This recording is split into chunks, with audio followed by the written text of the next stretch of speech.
Hello! In this short e-lecture, I would like to introduce all those students with little or no background in linguistics to the development of English through time. The development of English can be subdivided into 5 periods. The beginning, that is, the time before the English arrived. The Old English period from 600 to 1100, the Middle English period from 1100 to 1500, the Early Modern English period from 1500 to 1700, and the period of present-day English from 1700 until today. So let's move back in time and start more than 2000 years ago. The first Indo-European speakers to arrive on the landmass, now called England, were probably the Celts. We do not know exactly the date of their arrival, but they were already on the British Isles several centuries before the birth of Christ.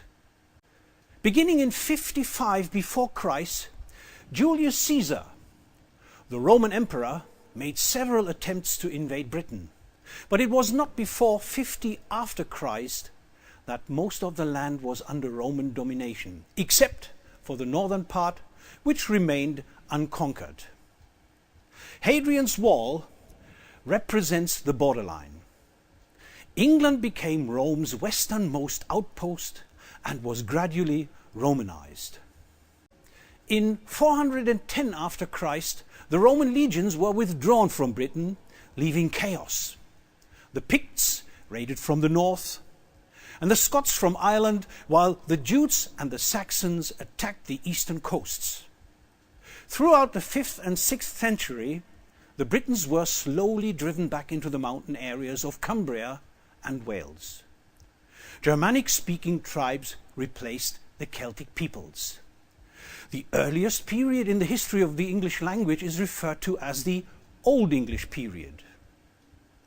And the origin of this Old English period goes back to the 5th century after Christ, when Germanic tribes invaded Britain. These tribes were the Saxons, the Angles, and the Jutes. Linguistically, the Old English period is generally defined as from 600 to 1100 after Christ. Due to the strong Germanic and especially the strong Saxon influence, the Old English period is often also referred to as Anglo-Saxon English.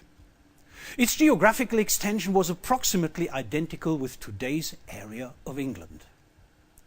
Like its ancestor languages, Old English was synthetic, with numerous agglutinating tendencies. It inherited most phonological and morphological properties from Germanic and had a relatively free word order. Let's listen to an example. Se flod utgewaard, tha flottan stoden jerve, vikinga fella, vies jerne, heet tha helleda, chlea, heldan tha britje, wien wie herne. Se was haten wolfstaan, kavne mit his kunne. Dat was kerlan sunu, the thone forman man, mit his franken offschert. Ver baldli kost on tha britje stop. Ver stodon mit wolfstane wien unforchte, alvere en makkus, modie tweeën. Tha nolden ak tham forda flam je wirken, ak hi fast liedje with tha fund werden, tha huile the hi wapna welden mosten. The beginning of the Middle English period coincides with the Battle of Hastings, the key event in the Norman conquest of England, when William, Duke of Normandy, after the battle known as William the Conqueror, defeated the English under King Harold II in October 1066. The Norman conquest brought massive changes to England's political and social structures, and it had an enormous impact on the English language. After the Norman conquest, England's social and political structures underwent dramatic changes, such as an almost complete replacement of the English aristocracy by a Norman aristocracy.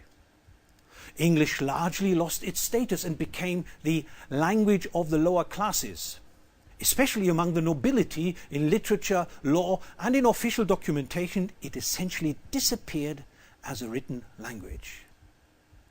The year 1204 marks the turning point when King John, nicknamed John Lac Land, lost his English possessions in France, leading to a gradual decline of French as an official language in England. By the 13th and 14th centuries, even the children of the English nobility no longer learned French as their native language. English had become the new medium of instruction. Although French remained the official language of England well into the 14th century, two events of that time sealed its fate. The first was the Black Death, when between 1348 and 1351, 1/3 of the people in England died. This led to enormous labour shortages and an increase of the prestige of English, which was the language of the working class. Another event was the 100 Years' War from 1337 to 1453, which led to a loss of all continental holdings, without which the English no longer had important reasons for learning and using French. The end of the Middle English period is marked by several historical incidents, where the first two had an enormous impact on the development of English. The introduction of the printing press to England in 1476 by William Caxton, which led to a standardization of the English language, and the beginning of colonization after 1500, after the discovery of America in 1492, which eventually led to a global spread of the English language. And then, of course, the inauguration of Henry VIII in 1509, who eventually cut the links to Rome and the Catholic Church. So by 1500, English had begun to obtain a new position, from a regional European language to a global system of communication. Due to Latin and French influences, a new language had evolved by the mid-14th century. Middle English was Germanic at the core, but had an extensive Roman vocabulary. Furthermore, in Middle English, the structural complexity of Old English had disappeared. The many linguistic developments which identify the Middle English period are most evident in the poetry and prose of the second half of the 14th century.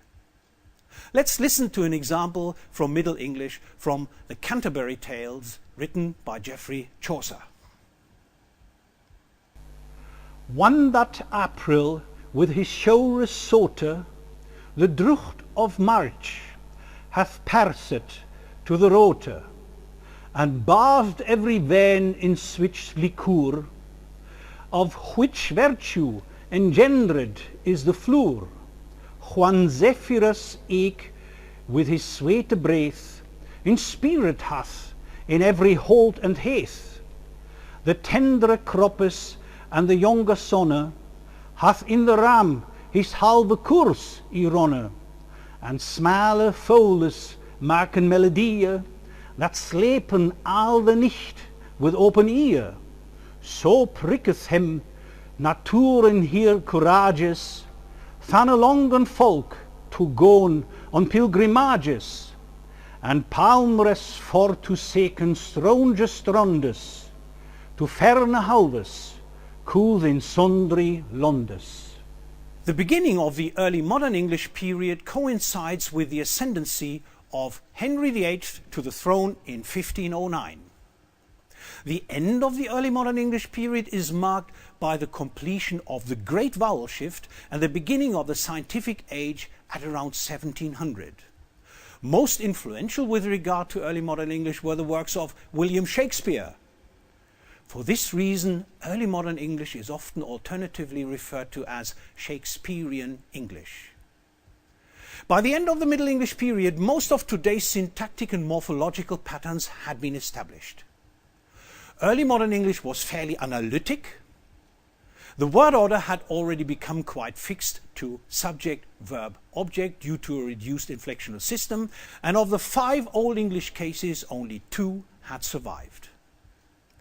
The great change that classifies early modern English as a new period is mainly phonological in nature. Between 1450 and 1655, of the 7 long vowels of Middle English were raised and 2 became diphthongized. This great vowel shift finally made English intelligible to the modern ear. The revival of classical scholarship during the Renaissance brought Latin and Greek loanwords into the language. Scientific writers were often in need of new words and thus borrowed in abundance from these languages. Not all of these borrowings, though, survived. Anyway, let us illustrate early modern English using an example from Shakespeare's set of sonnets. Here is sonnet number 18. Shall I compare thee to a summer's day? Thou art more lovely and more temperate. Rough winds do shake the darling buds of May, and summer's lays hath all too short a date. Sometime too hot the eye of heaven shines, and often is his gold complexion dimmed, and every fair from fair sometime declines, by chance or nature's changing course untrimmed. But thy eternal summer shall not fade, nor lose possession of that fair thou owest, nor shall death brag thou wanderest in his shade, when in eternal lines to time thou growest. So long as man can breathe or eyes can see, so long lives this, and this gives life to thee.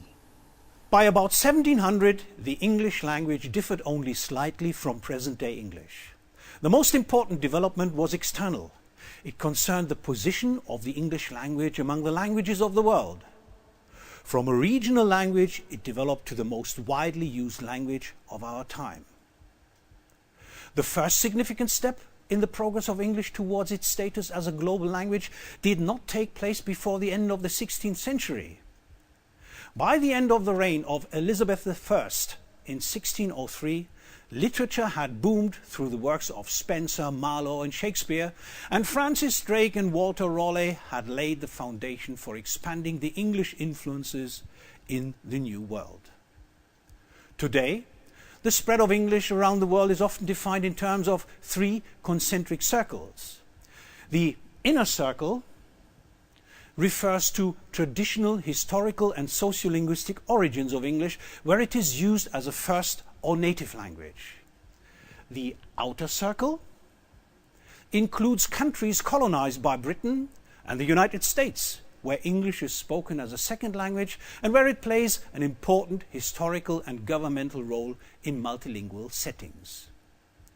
The countries in the expanding circle did not institutionalize English as an official language, but recognized the importance of English as a foreign language. Well, insofar as there has ever been such a thing as a world language, English is one today. During less than 300 years, English developed from a regional language to a global language. Today, English constitutes the most widely used individual language with more than 300 million native speakers and more than 1.5 billion official users. Thanks for your attention.